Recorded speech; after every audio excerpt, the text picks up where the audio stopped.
Supreme Court has come out with the decision in Carson versus Makin. And it is a decision that everyone should embrace.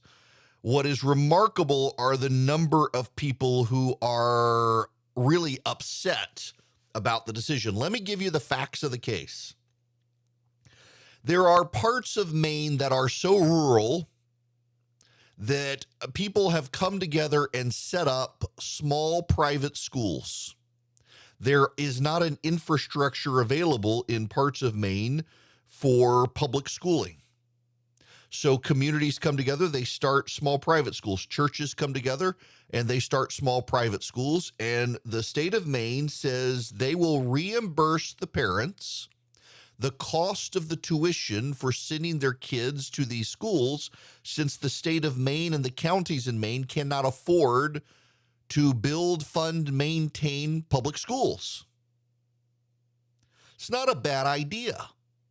The state is it's a state that you may not think of it as a large state, but it's got mountains, lots of forests, rocky terrain. Wintertime can be miserable. And you've got small communities of people who have lived there since before the Revolution. And there's just not enough of them with a taxpayer base to fund public schools, to hire the teachers, build the buildings, and all that. So the parents come together and they form private schools. The churches come together and form private schools. And the state of Maine reimburses the parents the cost. It's actually a brilliant idea. More states should adopt it. There's a catch, though. Maine said, we're not going to reimburse you if it's a church that does this. We're not going to reimburse you if it's sectarian. It has to be completely secular. Otherwise, no money. So a family sued. They said, we want our kids to go to our church's school. If we send our kids down the street to the other little private school cooperative, they get money. But if we send them to this one, you're not going to pay us. That's discrimination. That's picking between religions. And the state of Maine says, no, that's secularism. Secularism means it's not a religion. The Supreme Court more and more is saying that choosing secularism over sectarianism is discriminating. It is establishing a godless religion, essentially. And the Supreme Court, in a 6-3 decision today, said that if you're paying people to send their kids to a private school, you can't discriminate against religious people sending their kids to a religious school. And this, by the way, you should know, it's not some sort of wild card case. Everyone could see it coming. A while back, there was a case, Trinity Lutheran Church of Columbia versus Comer. It's a Missouri case. In Missouri, there was a program to resurface playgrounds. A lot of playgrounds have been using like wood chips, mulch, and stuff like that. And the state of Missouri decided they would allow playgrounds in elementary schools and in others to pave their playgrounds.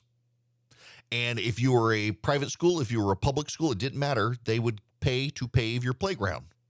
But if you were a religious school, you weren't allowed into the program. And it went to the Supreme Court. The Supreme Court in Trinity versus Comer said, look, if you're paving private school playgrounds, you got to pave the religious private school playgrounds. You can't discriminate between the religious and the non-religious. In Shurtleff versus City of Boston, Boston said, we got a program where your organization can fly any flag you want outside of City Hall. And a Christian camp tried to fly their flag in Boston. And in Boston, wait a second, you're religious. You can't fly your flag on our flagpole. And the Supreme Court said, nah, if you're letting other groups do it, you can't discriminate against the religious. Now, listen, I know someone who refuses to eat at Chick-fil-A. He is gay. He does not like the Cathy family. He does not want his money going to eat those bigoted chicken sandwiches. Piece of chicken with a pickle and 2 buttered buns is discriminatory to him, he thinks, and so he doesn't eat there. He discriminates against Chick-fil-A. You are allowed to discriminate. Every single person discriminates. Particularly if you're on the left these days, some of you guys go overboard trying to check the political allegiance of people you do business with and not do business with conservative groups or companies that give money to conservative organizations. It has become almost a religion. I know a guy lives up the street from me, as a matter of fact, keeps an app on his phone from some progressive group. And when he's going to the grocery store, it can tell him, does the company behind this give to conservatives? Particularly, does it give money to anyone who did the January 6th, denied the election? An election truther, so he doesn't do business with them. He discriminates, and it's his right to do that. But the government is not allowed to do that. For a very long time in this country, progressives have held the view that the government discriminating against religious people is not discrimination. Jeffrey Toobin, CNN's legal analyst, the man who got his colleague's daughter pregnant and then told her he wouldn't give her child support, only money for an abortion, still on TV. Also, tugging Toobin, the guy who tugged on his Toobin during a Zoom call and they didn't fire him.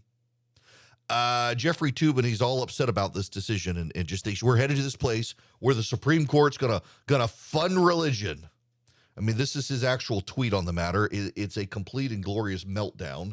Where Supreme Court is headed, all parents get vouchers and they can send their kids to private or parochial schools. Separation of church and state is a vanishing concept at the Supreme Court. The separation of church and state is actually terrible legal policy. Because, and this is where the Supreme Court is actually headed. The Constitution, the First Amendment, actually says there's no establishment of a religion in this country. You can't do it. Congress shall make no law respecting an establishment of religion or prohibiting the free exercise thereof. That's the first clause of the First Amendment. Congress shall make no law respecting an establishment of religion or prohibiting the free exercise thereof. What the Supreme Court started doing in the 1950s and 60s, really, was essentially any time you defaulted towards allowing religious participation in the town square, you were in danger of establishing a religion. What actually happened is that the court has helped establish a religion in this country, secularism.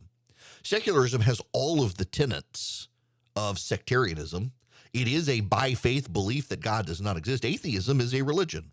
Atheism is a religious belief that by faith there is no God.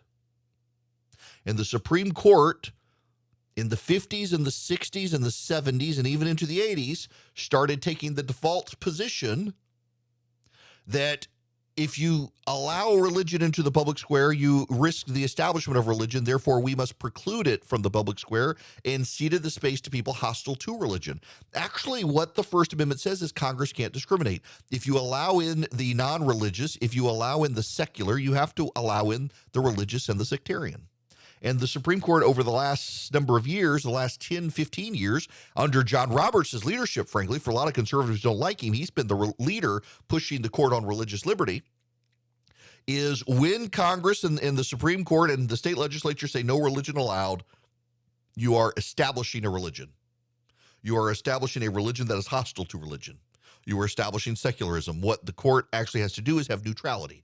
And neutrality does not mean no religion allowed. Neutrality means allow religion, allow no religion, don't pick between them. If you give to one, you must give to the other, and you can't discriminate. And you must allow the religious to practice their religion, the free exercise thereof. That means more than worship on Sunday. It means to live their life. So in a separate case out of Massachusetts, there was a Catholic adoption center, it might have been Philadelphia, a Catholic adoption agency that said, we will not do adoptions to same-sex couples. It violates our religious beliefs. And so the state said, well, we have to shut you down. You can't do adoptions in our state if you're not going to do same-sex couple adoptions.